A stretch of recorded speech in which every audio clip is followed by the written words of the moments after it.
So how do jurors make their decisions? One of the main models that describes how jurors make their decisions is called the cognitive story model. This model was proposed originally by Pennington and Hastie. According to the story model, jurors construct narrative stories during the trial to organise and interpret the evidence. Jurors then evaluate and interpret all subsequent evidence as it is presented in line with that story. Jurors' schemas and stereotypes are useful in forming the story, especially for understanding missing aspects of the story. These schemas and stereotypes provide templates for what certain types of people and events are like.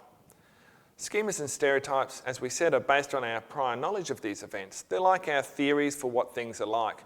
They're generally functional, and using them is normal because they help us deal with a large amount of information in our day-to-day lives. However, because they can sometimes be inaccurate, they can lead to less than optimal outcomes. The construction of the story is a two-way process, and the media may influence the story that jurors construct through pre-trial publicity. There's another set of models that are commonly used to understand juror decision-making. These are the elaboration likelihood model and the heuristic systematic model. These are both known as what we call dual process models. This means they describe two ways in which things happen. The models were originally developed to understand persuasion and attitude change, but they've been adapted to the jury context because it's possible to think about a jury trial as a series of persuasive messages.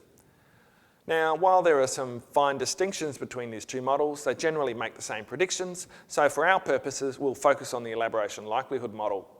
This model describes two distinct modes or routes to persuasion, the central and peripheral routes. Each of these involves different amounts of thinking. The central route involves more effortful thinking, and the peripheral route involves less thinking.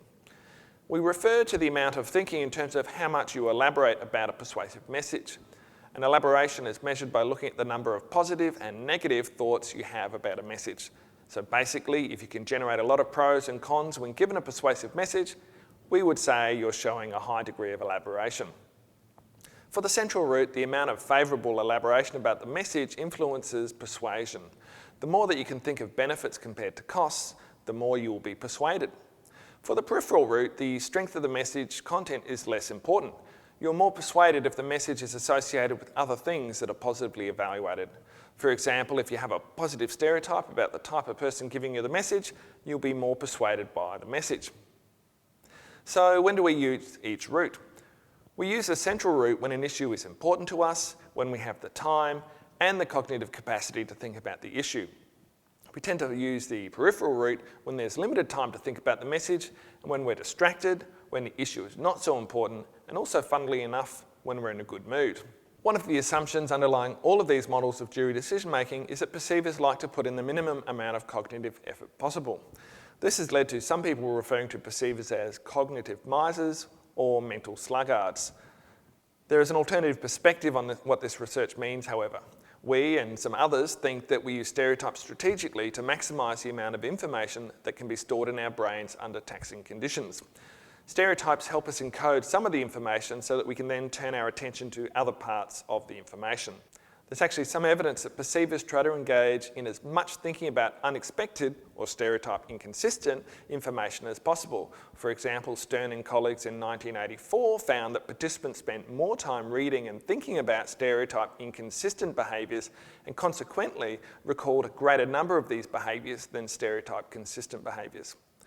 McRae and colleagues found that when perceivers made use of stereotypes when encoding information, those perceivers were then able to allocate more of their thinking capacity to other cognitive tasks. Findings such as these have been interpreted in terms of a strategy to maximise or optimise the amount of information encoded by perceivers. Our cognitive resources can be conserved by encoding stereotype congruent targets relatively effortlessly in terms of the relevant stereotype, allowing more effortful thinking to be used in relation to stereotype incongruent targets.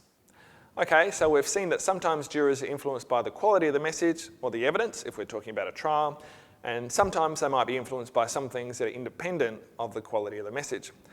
Now, obviously, we'd want to maximise the influence of the quality of the message and minimise the influence of those things not related to the quality of the message. So in the next presentation, we'll talk about those factors that are independent of the quality of the message so that we can understand what they might be.